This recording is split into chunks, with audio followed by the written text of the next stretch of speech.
All right. So like we were saying, stay present. Now, I watched a fantastic documentary called Understanding and Attainment of Buddhahood by a guy named Pierre Grimes. It's fantastic. It's only about an hour long. You can find it on Google. You can find it on YouTube. And I really recommend that you watch it. But I'm kind of going to give away the end of it, even though it's worth seeing the whole process. The idea that he puts forth in this video is an idea that comes from Korean Buddhism, which is actually really amazing. That what you want to do is, as you just become accustomed to monitoring your thoughts, just paying attention to them. Don't try and control them. Don't try and fight them. Don't try and resist them. Just pay attention to them and, where they come from. And once you're watching for a while, you can start paying attention to certain themes that take place in your thoughts, right? Certain ideas that come up again and again and again. Maybe it's violence. Maybe it's neglect. Maybe it's fear. Maybe it's loneliness. Maybe it's anxiety. But you'll find certain themes come up again and again. And once you start paying attention to those themes that come up in your thoughts again and again, you can start paying attention to the voice that those thoughts come up in, right? And you can ask yourself, does this voice sound more like my mother's voice, my father's voice, my teacher's voice, somebody from television? Identify the voice that these thoughts come in. Because believe it or not, once you start monitoring this, you're going to realize that it's not your voice. And once you start comprehending that it's not you that's having these thoughts, but these thoughts are coming at you, that's actually one of the first steps towards enlightenment, when you can separate yourself from the chatter inside of your brain. But the thing that made this really profound was the idea that these ideas, these thoughts that are coming in your mind, are all rooted in some incomplete thing from the past. Some event from the past, something someone said or did, or you said or did, that at the time you processed incorrectly. Now, we've talked about this again and again, how as children, most of your problems are rooted in the past, be it your relationship with your parents, something that happened to this younger version of you that right then you made a decision about yourself and the world and the people in it that may not be serving you anymore. And that's causing you pain again and again and again. But the reason why this was so profound is that gives you a whole different idea of your mind. Something I never really understood from, and this is true in most of the world's spiritual traditions, I never understood how our mind could be our enemy. That this thing inside of our head could be working against us. That never made sense. But when you see it this way, when you see it from the idea that it's bringing you back to this past point, it's bringing you back to this past difficulty, trying to get you to look at it, trying to get you to understand that you've made a mistake, trying to get you to reinterpret it in a better light that'll be better for you, then actually every single thing your mind does is actually trying to help you. Everything that's happening in your mind, all the chatter you may be experiencing, is actually trying to guide you to something better. So now your mind's not your enemy, your mind's actually your friend, if you take the time to start actually listening to it and deciphering what it is trying to tell you. Now, isn't that interesting?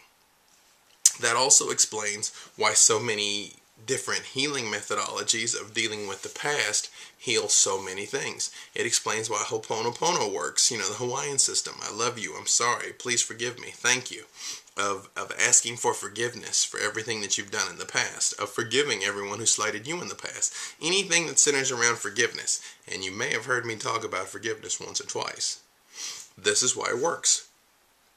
Because you're cutting those attachments to those old viewpoints and those old outdated modes of belief, right? And where we talked about attachment before. Again, I talk about it all the time. It's like Buddha said, attachment is the root of all suffering. So now you start to see how all of this can come together, right? You start to see how all of these things are interrelated and intertwined.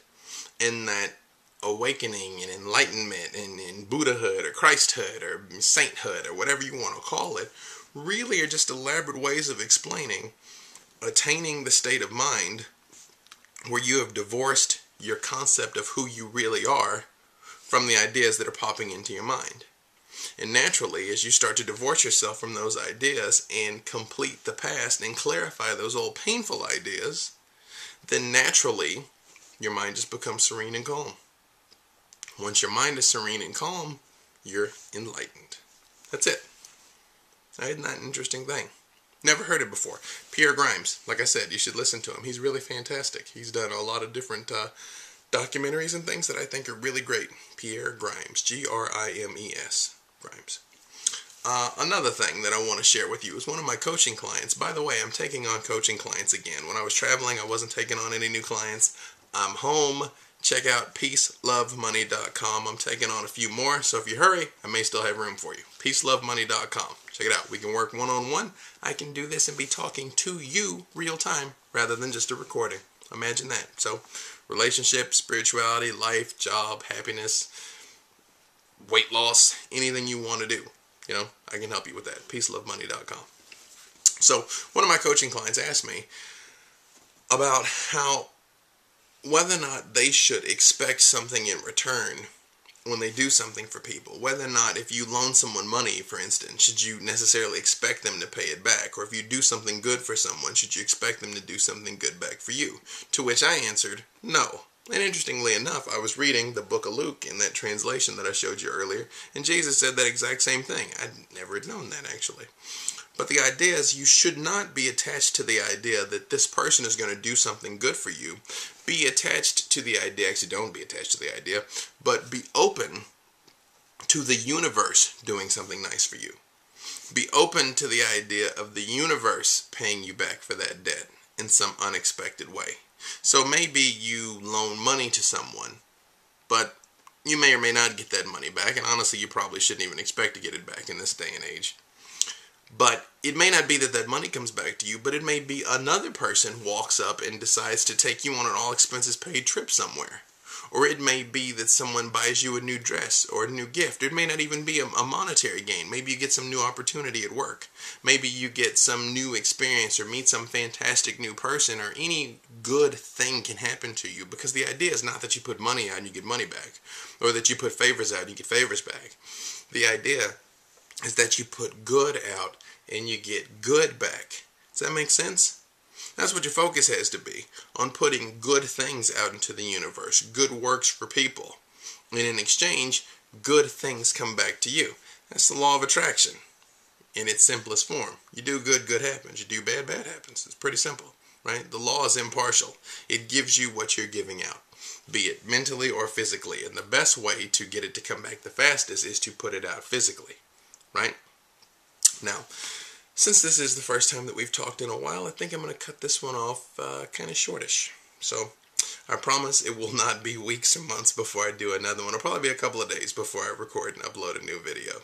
But in the meantime, like always, you're great and I love you. It's good to be back. You can ask me anything. You can submit questions via formspring.me/B Dave Walters.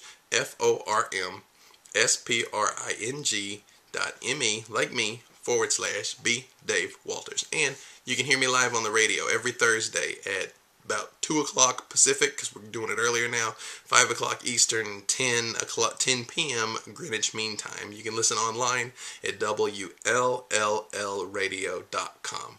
Okay? Like always, you're fantastic. Never give up. I love you. Okay, bye-bye.